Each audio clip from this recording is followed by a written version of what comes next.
আসসালামু আলাইকুম viewers, accounting supremacy YouTube চ্যানেলের পক্ষ থেকে সবাইকে অভিনন্দন এবং স্বাগতম জানাচ্ছি। আজকে আমাদের ক্লাস হচ্ছে হিসাব বিজ্ঞান বইয়ের দ্বিতীয় অধ্যায় নবম দশম শ্রেণীর লেনদেন।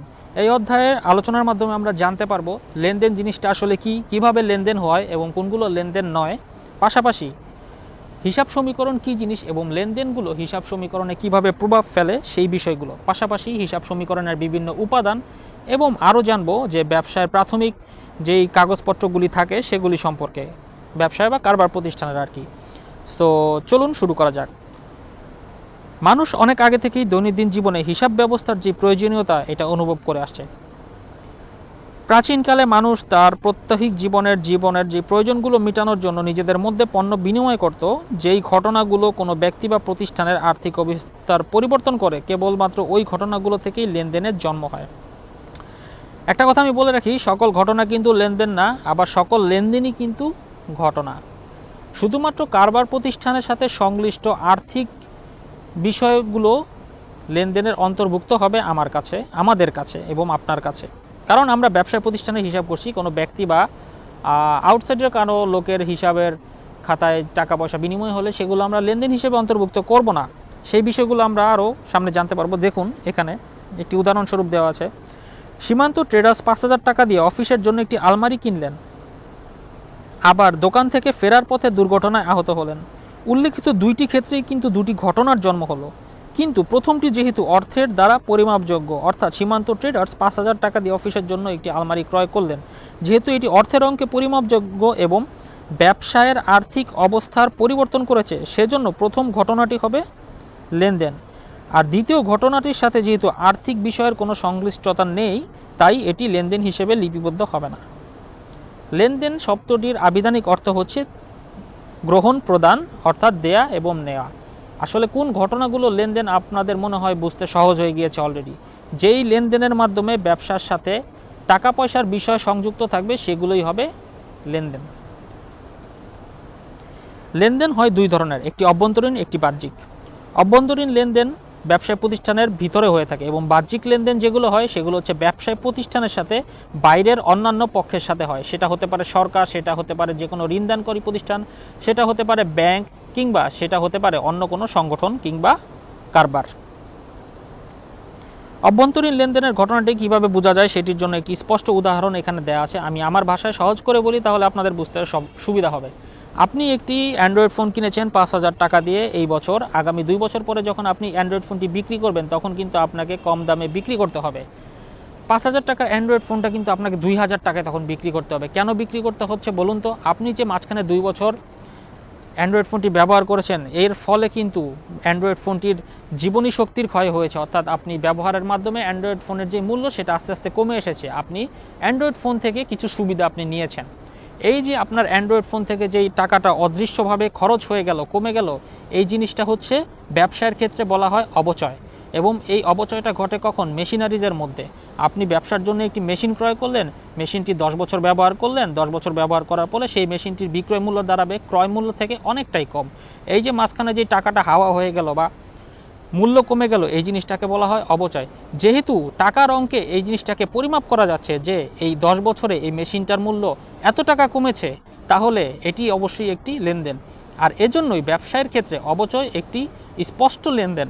ঠিক যেমনটা আপনার ক্ষেত্রে আমি বলতে পারি যে আপনার স্মার্টফোনটির যে মূল্যটা কমে গিয়েছে, সেটি অবশ্যই একটি আপনার জন্য একটি লেনদেন হবে। আশা করি আপনি ক্লিয়ারলি জিনিসটা বুঝতে পেরেছেন। যদি না বুঝে থাকেন, আপনি আমার হোয়াটসঅ্যাপ গ্রুপে আমাকে জানান, আমি আপনাকে স্পষ্ট করে বুঝিয়ে দিব আরও ডিটেলসে যদি আপনার জানার ইচ্ছা থাকে। নগদ টাকার আদান প্রদান বা বাকিতে ক্রয় বিক্রয় ছাড়াও সেবা আদান প্রদানের মাধ্যমে লেনদেনের উদ্ভব হতে পারে। যেমন মিস মাহবুবাকে কাজের বিনিময়ে 2,000 টাকা বেতন দেওয়া হলো, এটা হচ্ছে একটি লেনদেন হবে। কিন্তু যদি এটি কারবার প্রতিষ্ঠানের না হয়, তখন কি আপনি লেনদেন হিসেবে অন্তর্ভুক্ত করবেন? আপনি তো এখন একজন কারবারের অ্যাকাউন্টেন্ট বা হিসাব রক্ষক, তখন কিন্তু আপনি এটাকে হিসাবভুক্ত করবেন না, কারণ এটা কারবারের বাইরে। আবার যদি এমনটা হতো মিস মাহবুবাকে কারবার প্রতিষ্ঠানের ফ্লোর মুছার জন্য মজুরি বাবদ 2,000 টাকা দেওয়া হয়েছে, তাহলে কিন্তু এটা অবশ্যই আপনার হিসাবে আসবে, কারণ এটা কারবার প্রতিষ্ঠানের সাথে সংযুক্ত।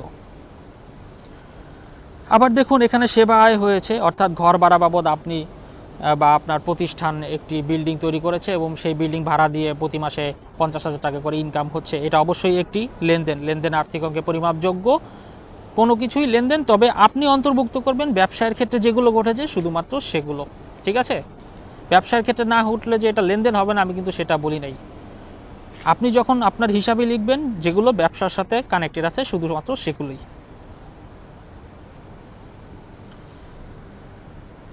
লেনদেনের কিছু বৈশিষ্ট্য এখানে দেওয়া আছে। দেখুন, লেনদেন অর্থের অঙ্কে পরিমাপযোগ্য থাকবে। টাকা দিয়ে লেনদেনের যে পরিমাপ সেটা করা যাবে।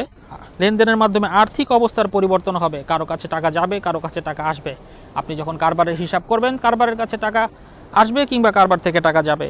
দ্বৈত সত্তা, দুইটি পক্ষ, লেনদেনে অবশ্যই দুইটি পক্ষ থাকবে। সেটা হতে পারে অভ্যন্তরীণ পক্ষ, সেটা হতে পারে বাহ্যিক পক্ষ, আগেই বলেছি। প্রত্যেকটি লেনদেন স্বয়ংসম্পূর্ণ এবং স্বতন্ত্র থাকবে। লেনদেনের মাধ্যমে দুইটি পক্ষকে স্পষ্টভাবে আপনি চিহ্নিত করতে পারবেন। দৃশ্যমানতা, লেনদেন দৃশ্যমান এবং অদৃশ্যমান উভয়ই হতে পারে। কিভাবে? যেমন বললাম অবচয়, অবচয়ের মাধ্যমে কিন্তু প্রতি বছর একটি নির্দিষ্ট পরিমাণ টাকা ক্ষয় হয়ে যাচ্ছে কিন্তু এটা দেখা যাচ্ছে না, এটা হচ্ছে অদৃশ্যমান লেনদেন। আবার আপনি ইনস্ট্যান্ট কারবার প্রতিষ্ঠানের জন্য শ্রমিকের বেতন প্রদান করলেন 50,000 টাকায়, এটি হচ্ছে একটি দৃশ্যমান লেনদেন। ঐতিহাসিক ঘটনা, ঐতিহাসিক ঘটনা বলতে ওই যে মোগল আমলের রাজা বাদশার ঘটনা সেটা কিন্তু এখানে বলা হয় নাই, ওইটা আবার ভুল বুঝছেন না। ঐতিহাসিক ঘটনা কি? যেই সকল ঘটনা হিসাবের বছরের আগে ঘটে গেছে, ধরুন 2025 সালে, এটা 2025 সালের আগে 2024 সালে আপনার একজন পাওনাদার ছিল আপনার কারবার প্রতিষ্ঠানের আর কি, 50,000 টাকা আপনার কাছ থেকে পাইতো, সেই টাকাটা দেওয়া হয় নাই। কিন্তু 2024 সালে আপনার কারবার প্রতিষ্ঠান থেকে কেউ 50,000 টাকা পাইতো, 2024 সালে টাকাটা পরিশোধ করেন নাই, সেই টাকা গিয়া এখন আপনার 2025 সালে পরিশোধ করতে হইতাছে। এটাও কি? এটি একটি ঐতিহাসিক ঘটনা, অর্থাৎ পূর্বের ঘটিত ঘটনার মাধ্যমে আপনি যে বর্তমান বছরে পরিশোধ করলেন এইটার কারণে এটাও একটা লেনদেন হয়ে যাবে। পাশাপাশি এখানে স্পষ্টভাবে দেওয়া আছে অনাদায়ী পাওনা সঞ্চিতি, অর্থাৎ যেই টাকা আপনি আদায় করতে পারবেন না কখনোই। বাট্টা সঞ্চিতি, অর্থাৎ আপনি যেই টাকাগুলো ছাড় পেয়েছেন কিংবা ছাড় দিয়েছেন, যেই সমস্ত টাকা কখনোই আর দিতে হবে না কিংবা কখনোই আর পাওয়া যাবে না, এই সমস্ত ঘটনাকে লিপিবদ্ধ করা, এগুলো হচ্ছে ঐতিহাসিক ঘটনার মধ্যে পড়ে। এখন আসি সবচেয়ে গুরুত্বপূর্ণ একটি উপাদান, সেটি হচ্ছে হিসাব সমীকরণে প্রভাব বিস্তার করে লেনদেন। এখন হিসাব সমীকরণে লেনদেনের প্রভাব বিস্তার করানোর আগে হিসাব সমীকরণটা কি সেটা আগে আমাদেরকে বুঝতে হবে। হিসাব সমীকরণ হচ্ছে হিসাব বিজ্ঞানীগণ একটি স্পষ্ট সূত্র তারা দিয়েছে, সেটি হচ্ছে মোট সম্পত্তি সমান সমান হবে মোট দায় ব্যবসায় প্রতিষ্ঠানের ক্ষেত্রে। ব্যবসা প্রতিষ্ঠানের কাজই এটা, ব্যবসা প্রতিষ্ঠান সম্পত্তি নিয়ে কাজ করে, ব্যবসা প্রতিষ্ঠান দায় নিয়ে কাজ করে। এখন সম্পত্তি দায় কি কি জিনিস সেগুলো আমরা আস্তে আস্তে জানতে পারব। এইগুলো জানার আগে আমরা কোন ঘটনাগুলো লেনদেন কোন ঘটনাগুলো লেনদেন না সেই জিনিসগুলো একটু চিহ্নিত করার চেষ্টা করি। যেমন এখানে দেয়া আছে 50,000 টাকা নিয়ে মূলধন নিয়ে আর কি ব্যবসা শুরু করছে, এটা অবশ্যই লেনদেন, কারণ ব্যবসার ক্ষেত্রে 50,000 টাকা ক্যাশ আসছে, ক্যাপিটাল হয়েছে। তারপরে দেখুন নগদেই 15,000 টাকার পণ্য সে কিনছে, কাঁচামাল ধরেন ব্যবসা করার জন্য, পণ্য উৎপাদন করার জন্য। এখন ব্যবসা থেকে নগদ টাকা 15,000 কমে গেছে, অবশ্যই এটা লেনদেন। পাওনাদারকে 10,000 টাকা পরিশোধ করলেন, এটাও অবশ্যই লেনদেন। 8,000 টাকা পণ্য ক্রয়ের ফরমায়েশ প্রদান করলেন, ফরমায়েশ মানে হইতেছে অর্ডার দেওয়া। এখন আপনি কাউকে 8,000 টাকা পণ্য দিতে বললেন, মানে অর্ডার দিলেন আর কি, কিন্তু টাকা কি দিয়েছেন? টাকা তো আপনি দেন নাই, তাহলে এটা লেনদেন হবে না। বিজ্ঞাপন খরচ বাবদ 2,000 টাকা প্রদান, এটাও একটা লেনদেন, কারণ অ্যাডভার্টাইজিং করতে হবে আপনাকে, আপনার পণ্য প্রচার করতে হলে এটার জন্য একটা খরচ হয়েছে, খরচটা আপনার ব্যবসার নগদ টাকা থেকে হয়েছে, এটা একটা লেনদেন। জনাব মামুনকে মাসিক 7,000 টাকা বেতনে ব্যবসায়ের ম্যানেজার আপনি নিয়োগ করছেন, এটা আপনি নিয়োগ করছেন, কিন্তু মামুনকে কি বেতনটা এখনও দিছেন? মামুনকে কিন্তু আপনি বেতনটা দেন নাই, ক্যাশ টাকা আপনার ব্যবসা থেকে যায় নাই এখনও, তাহলে এটা লেনদেনের অন্তর্ভুক্ত হবে না। ব্যবসা থেকে ব্যক্তিগত প্রয়োজনে মালিক 3,000 টাকা উত্তোলন করছেন, এখন আপনি ধরেন ব্যবসাটা করতেছেন, এখন এর মধ্যে কি হয়েছে, আপনার ব্যবসা থেকে আপনি 3,000 টাকা পার্সোনাল ইউজের জন্য আপনি উঠায় ফেলছেন আর কি, নিছেন। এখন এটার ফলে কি হয়েছে? আপনার ব্যবসা থেকে ক্যাশ টাকা কমে গেছে না? ব্যবসা থেকে কমছে কি না? আপনার কাছে 3,000 টাকা আসছে ঠিক আছে, কিন্তু ব্যবসা থেকে কিন্তু ঠিকই কমছে। আমি আগেই বলছি ব্যবসার সাথে কানেক্টেড থাকবে, অর্থের অঙ্কে পরিমাপযোগ্য থাকবে যেগুলো, সেগুলোই হবে লেনদেন, তাহলে অবশ্যই এটা একটা লেনদেন। মালিকের ব্যক্তিগত অর্থ থেকে 500 টাকা চুরি হয়েছে, টাকা চুরি হয়েছে কত? 500 টাকা হারায় গেছে, ক্ষতি হয়েছে কিন্তু, তাই না? কিন্তু এটা কি ব্যবসা থেকে ক্ষতি হয়েছে? ব্যবসা থেকে ক্ষতি হয় নাই, কোথা থেকে হয়েছে? মালিকের পকেট থেকে। কারণ মালিকের পকেট থেকে ক্ষতি হোক, মালিকের পকেটে কেউ টাকা দেওয়া যাক, এটা কি ব্যবসার সাথে সম্পৃক্ত না। যদি ব্যবসা মালিকরে টাকা দিত, ব্যবসা থেকে চুরি হয়ে যেত, তাহলে এটা আমার লেনদেনের হিসাবে আসতো। যেহেতু এটা মালিকের পার্সোনাল হিসাব, সো পার্সোনাল জিনিসটা আমরা ব্যবসার মধ্যে নিয়ে আসবো না, তাই এটাও লেনদেনের অন্তর্ভুক্ত হবে না। হাশেম ব্রাদার্স থেকে প্রতি মাসে 10,000 টাকা পণ্য ক্রয়ের জন্য চুক্তি সম্পাদন।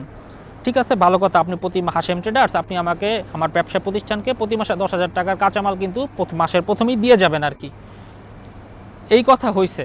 কিন্তু 10,000 টাকার পণ্য দেওয়া যাইতে বলছি, আমি কি টাকা দিছি? আমি তো টাকা দেই নেই। সো টাকা না দিলে এটা কি হবে? এটা লেনদেন হবে না, আউট। এখন দেখেন 10,000 টাকা মূল্যের পণ্য হানিফ ট্রেডার্সের নিকট ধারে বিক্রয়। এখন দেখুন, এই জিনিসটা খুবই গুরুত্বপূর্ণ। 10,000 টাকা মূল্যের পণ্য ধারে বিক্রয় করছেন কার কাছে? হানিফ ট্রেডার্সের কাছে। আপনার কারবার প্রতিষ্ঠান থেকে 10,000 টাকা মূল্যমানের ভ্যালুয়েবল জিনিস কিন্তু বের হয়ে গেছে, হয়েছে না? একদিকে যেমন আপনার 10,000 টাকা মূল্যমানের জিনিস আপনার ফ্যাক্টরি থেকে বের বা প্রতিষ্ঠান থেকে বের হয়ে গেছে, ঠিক তেমনভাবেই ধারে বিক্রয় করার ফলে কিন্তু আপনার একটা দেনাদার বাড়ছে, অর্থাৎ আপনি তার কাছ থেকে টাকা পাবেন। এটা কি? এটা একটা শক্তি, সম্পত্তি, এটা একটা চলতি সম্পত্তি, যে আমি তার কাছ থেকে টাকাটা পাবো, 2 দিন পরে হোক, 7 দিন পরে হোক, পাবো অবশ্যই। তাহলে এটা একটা লেনদেন। দেখুন, এইসব ঘটনা লেনদেন কিনা তা কারণ সহ নিচে দেওয়া আছে স্পষ্টভাবে, দেখেছেন? এই যে স্পষ্টভাবে দেওয়া আছে, ধারে পণ্য বিক্রয়ের মাধ্যমে প্রতিষ্ঠান হানিফ ট্রেডার্সকে সুবিধা প্রদান করেছে, যা প্রতিষ্ঠানের জন্য একটি আয়। এতে প্রতিষ্ঠানের আর্থিক অবস্থার পরিবর্তন হয়েছে। হ্যাঁ, ওই যে যেটা বললাম, প্রতিষ্ঠান থেকে যেমন পণ্য বের হয়ে গেছে, প্রতিষ্ঠানের একটা দেনাদার বা সম্পত্তিও সৃষ্টি হয়েছে। এই জন্য এগুলো লেনদেন, এই জন্য এগুলো লেনদেন না। আশা করি এই এতটুকুর পর্যন্ত আপনারা ক্লিয়ার হয়ে গেছেন যে কোনগুলোকে আসলে লেনদেন হিসেবে চিহ্নিত করতে হবে, কোনগুলো লেনদেন না, আর কোনগুলো ব্যবসায়ের লেনদেন, কোনগুলো ব্যবসার সাথে সংযুক্ত লেনদেন না, সেগুলো আপনি আইডেন্টিফাই করতে পারবেন খুবই সহজে, চিহ্নিত করতে পারবেন আর কি। এবং ব্যবসা প্রতিষ্ঠানের সাথে সম্পৃক্ত লেনদেনগুলাই আপনি লিখবেন আপনার পরীক্ষার খাতায়। আপনার কাজ হচ্ছে ওগুলা নিয়ে।